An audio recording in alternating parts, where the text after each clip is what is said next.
আমি ফেরাউনকে আমার আযাব দ্বারা পাকড়াও করেছিলাম, ফেরাউন আমার আযাব থেকে বের হতে পারে নাই। সাদ্দাতকে আমার আযাব দ্বারা পাকড়াও করেছিলাম, সাদ্দাতও আমার আযাব থেকে বের হতে পারে নাই।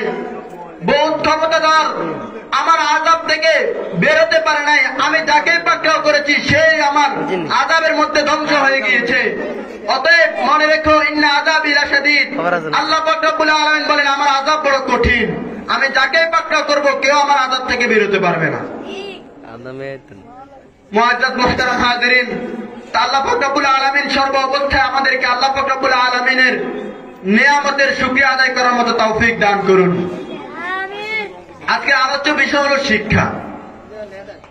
আপনারা যদি লক্ষ্য করে দেখেন, আমরা একটা স্লোগান শুনতে পাই, শিক্ষাই জাতির মেরুদণ্ড। যখন আমরা অভিভাবকরা শিক্ষা জাতির মেরুদণ্ড এই স্লোগান আমাদের মাথায় ঢুকে গিয়েছে, তখন আমরা আমাদের সন্তানদেরকে শিক্ষাঙ্গনে পাঠিয়ে দিই। আর যখন আমার সন্তানকে শিক্ষাঙ্গনে আমি পাঠিয়ে দিই, তখন দেখা যায় আমি হাজার কোটি টাকা তার পিছনে খরচ করে, তার পিছনে ব্যয় করে আমি বড় বড় ডিগ্রি অর্জন করিয়ে দিই আমার সন্তানকে। আমার সন্তান বড় বড় ডিগ্রি নিয়ে আসে, আমার সন্তান MBBS হয়ে আসে, আমার সন্তান ডাক্তার হয়ে আসে, আমার সন্তান ইঞ্জিনিয়ার হয়ে আসে।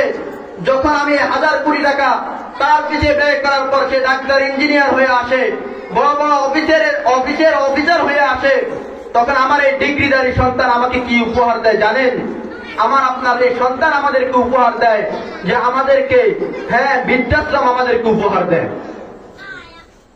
আমার ওই সন্তানের পিছনে আমি এত টাকা খরচ করলাম, কিন্তু খরচ করার পর আমার ওই সন্তানের ঘরে আমার থাকার মতো সুযোগ হয় না।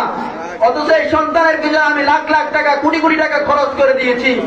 আমার সন্তান 5টা থাকলে 5টাকে আমি আমার ঘরের মধ্যে রেখেছি, কিন্তু আজকে সন্তান বড় হয়ে গিয়েছে, বড় অফিসার হয়ে গিয়েছে, ডাক্তার হয়ে গিয়েছে, ইঞ্জিনিয়ার হয়ে গিয়েছে। দেখা যায় শেষমেশ আমার ওই সন্তান বড় লোক হওয়ার পরে, ধনী হওয়ার পরে, আমার টাকায় ধনী হওয়ার পরে আমার ওই সন্তানের ঘরে আমার জায়গা হয় না। মুআজ্জাজ মুহতারাম হাজিরিন, যদি শিক্ষাই জাতির মেরুদণ্ড হয়, এটা কোন শিক্ষা? যে শিক্ষার মধ্যে আমার সন্তানদেরকে, আমার সন্তানের ঘরে আমাকে থাকতে দেওয়া হয় না। পরীক্ষার হলের মধ্যে, পরীক্ষা হলের মধ্যে যখন শিক্ষক তার ছাত্রের নকল ধরা খেয়েছে, তখন ওই শিক্ষককে ওই ছাত্র খুন করে দিয়েছে। আপনারা আরো দেখতে পেরেছেন যে পরীক্ষা এরকম ভাবে থাকার যে হল রয়েছে ছাত্রদের, সে হলের মধ্যে আমার দেশের সুশীল শিক্ষিত সমাজের লোকেরা থেকে, শিক্ষিত সন্তানরা থেকে 100 মেয়েকে ধর্ষণ করে তারা সেঞ্চুরি করে তারা মিষ্টি বিতরণ করেছে। যদি এটাই শিক্ষা হয়, শিক্ষায় যদি জাতির মেরুদণ্ড হয়, এটা কেমন শিক্ষা যে শিক্ষার কাছে আমার মা বোন নিরাপদ নয়? এমন কি শিক্ষা যে শিক্ষার কাছে আমার পিতারা নিরাপদ নয়? যে শিক্ষা অর্জন করার পর সব বড়দেরকে সম্মান শিখে না, যে শিক্ষা অর্জন করার পর কার সাথে কিভাবে কথা বলবো সেটা শিক্ষা দেওয়া হয় না, এটা শিক্ষা জাতির মেরুদণ্ড হতে পারে না। আসুন আমরা জেনে নিই, তাহলে শিক্ষায় যদি জাতির মেরুদণ্ড হয়, কোন শিক্ষা জাতির মেরুদণ্ড? আমরা মুসলমান, আমাদের সকল কিছু আমরা নিব একমাত্র কোরআন আর সুন্নাহ থেকে। আসুন কোরআন কি বলে আমরা শুনে আসি। আল্লাহ পাক রব্বুল আলামিন সূরা রহমানের মধ্যেই বলেন, বিসমিল্লাহির রহমানির রহিম, আর রহমান। আল্লাহ পাক রব্বুল আলামিন বলেন যে আমি রহমান, আমি দয়ালু। আল্লাহ পাক তারপরে বলেন, আল্লামাল কুরআন, আমি কোরআন শিক্ষা দিয়েছি। খলাকাল ইনসান, আমি মানুষ সৃষ্টি করেছি। আসলে এই তাফসীরের মধ্যে আমরা দেখতে পাই আল্লাহ পাক রব্বুল আলামিন দুনিয়ার যে সিস্টেমের নিজাম রয়েছে, সেই সিস্টেমের নিজামের বিপরীত কথা বলতেছেন। আমরা দুনিয়ার সিস্টেমের নিজামের দিকে যদি লক্ষ্য করে দেখি, তাহলে আমরা দেখতে পাই সর্বপ্রথম দুনিয়াতে মানুষ আগমন করে। দুনিয়াতে মানুষ আগমন করার পর সে কোরআন শিক্ষা গ্রহণ করে। কিন্তু আল্লাহ পাক রব্বুল আলামিন বলেন, আল্লামাল কুরআন, আমি কোরআন শিক্ষা দিয়েছি। খলাকাল ইনসান, অতঃপর আল্লাহ পাক রব্বুল আলামিন বলেন আমি মানুষ সৃষ্টি করেছি। তো আল্লাহ পাক রব্বুল আলামিন দুনিয়ার এই সিস্টেমের বাইরে কিভাবে বললেন এই কথা? যদি আমরা তাফসীরের মধ্যে দেখতে পাই, তো আল্লাহ পাক রব্বুল আলামিন এটা বুঝাতে চেয়েছেন, দুনিয়ার মধ্যে মানুষ রূপে অমানুষ কত ধরনের লোক তোমরা দেখতে পাবে। সবাইকে তোমরা মানুষ বলতে পারবা না। মানুষ যদি বলতে হয়, প্রকৃত মানুষ ওই ব্যক্তি যে কোরআন শিক্ষা গ্রহণ করেছে। এজন্য আল্লাহ পাক রব্বুল আলামিন সর্বপ্রথম কোরআন নিয়ে এসেছেন। আল্লামাল কুরআন খলাকাল ইনসান, যে ব্যক্তি কোরআন শিক্ষা গ্রহণ করবে আর যে ব্যক্তি কোরআন শিক্ষা গ্রহণ করার পর দুনিয়ার মধ্যে বিচরণ করবে, আল্লাহ পাক রব্বুল আলামিন বলে খলাকাল ইনসান, সেই হলো প্রকৃত মানুষ। তাহলে আমরা বুঝতে পারলাম, কোরআন থেকে আমরা পেয়ে গেলাম যে যে ব্যক্তি কোরআনে কারীমকে নিজের মধ্যে আঁকড়ে ধরেছে, যে ব্যক্তি নিজের জীবনটাকে কোরআন মতো সাজিয়েছে, সেই হলো প্রকৃত মানুষ। তারপরে আল্লাহ পাক রব্বুল আলামিন কোরআনে কারীমের মধ্যে আরেক আয়াতের মধ্যে বলেন, ইন্নামা ইয়াখশাল্লাহ মিন ইবাদিহিল উলামা।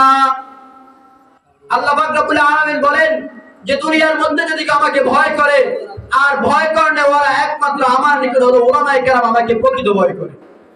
উলামায়ে কেরাম কারা হয়? উলামায়ে কেরাম হয় যারা কোরআন আর সুন্নাহ থেকে জ্ঞান অর্জন করে, যারা কোরআন আর সুন্নাহ মোতাবেক নিজের জীবনকে গড়ে তোলে। এবার আসুন, কোরআন থেকে তো আমরা প্রমাণ পেয়ে গিয়েছি। আমাদের নবী কারীম সাল্লাল্লাহু আলাইহি ওয়াসাল্লাম, শেষ জামানার নবী হযরত মুহাম্মদ মুস্তাফা সাল্লাল্লাহু আলাইহি ওয়াসাল্লাম কি বলেন? আল্লাহ রাসূল সাল্লাল্লাহু আলাইহি ওয়াসাল্লাম বলেন, খায়রুকুম মান তাআল্লামাল কুরআন ওয়া আল্লামা।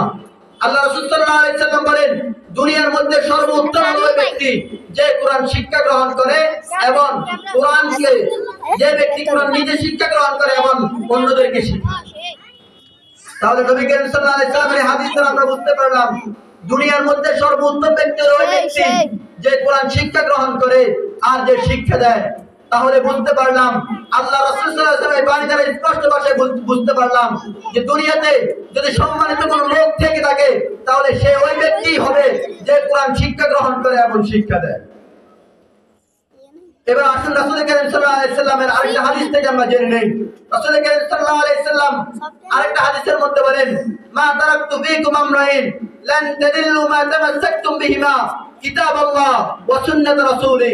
আল্লাহ রাসূল সাল্লাল্লাহু আলাইহি ওয়াসাল্লাম বলেন, দুনিয়ার মধ্যে ততক্ষণ পর্যন্ত তোমরা ধ্বংস হবে না, আমি দুনিয়ার মধ্যে দুটো জিনিস রেখে যাচ্ছি, যতক্ষণ পর্যন্ত তোমরা দুটো জিনিসকে আটকে ধরতে পারবে না, ততক্ষণ পর্যন্ত তোমরা ধ্বংস হবে না। আল্লাহ রাসূল সাল্লাল্লাহু আলাইহি ওয়াসাল্লাম বলেন, সে দুটি জিনিস কি? সে দুটি জিনিস হলো একমাত্র কোরআন আর আল্লাহ রাসূল সাল্লাল্লাহু আলাইহি ওয়াসাল্লামের সুন্নাহ।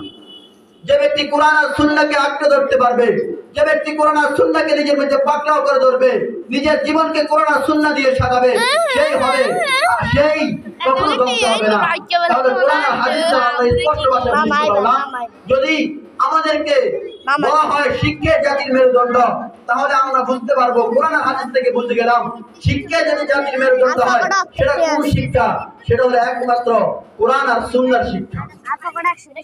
কোরআন আর সুন্নাহর শিক্ষাগুলো কোথায় দেওয়া হয়? আপনারা লক্ষ্য করলে দেখবেন, স্কুল কলেজ ভার্সিটির মধ্যে কোরআন আর সুন্নাহকে শিক্ষা দেওয়া হয় না। তাহলে কোরআন আর সুন্নাহ কোথায় শিক্ষা দেওয়া হয়? আপনি দেখেন, আপনি দারুল উলুম মাদ্রাসায় আসি দেখেন, এখানে বাংলা, অঙ্ক, ইংরেজির পাশাপাশি কোরআন আর সুন্নাহ রয়েছে। সন্তানদেরকে এমন ভাবে পরিচালনা করা হয়, তারা জীবনে যদি কখনো ডাক্তার হয়ে যায়, তারা কখনো সুদখোর হবে না।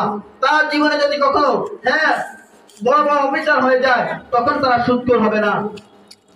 তাহলে আমরা স্পষ্ট ভাষায় বুঝলাম, যদি আমাদেরকে শিক্ষায় জাতির মেরুদণ্ড বলা হয়, তাহলে সে শিক্ষা একমাত্র কোরআন আর সুন্নাহ হবে। কোরআন আর সুন্নাহর বাইরে যে শিক্ষাই থাকুক না কেন, সেটা কখনো জাতির জন্য কল্যাণকর হবে না। আল্লাহ পাক রব্বুল আলামিন আমাদেরকে কোরআন আর সুন্নাহ শিখে সেগুলোর উপর আমল করার মতো তৌফিক দান করুন। ওয়া আখিরু দাওয়ানা আলহামদুলিল্লাহি রাব্বিল আলামিন। আসসালামু আলাইকুম ওয়া রাহমাতুল্লাহ।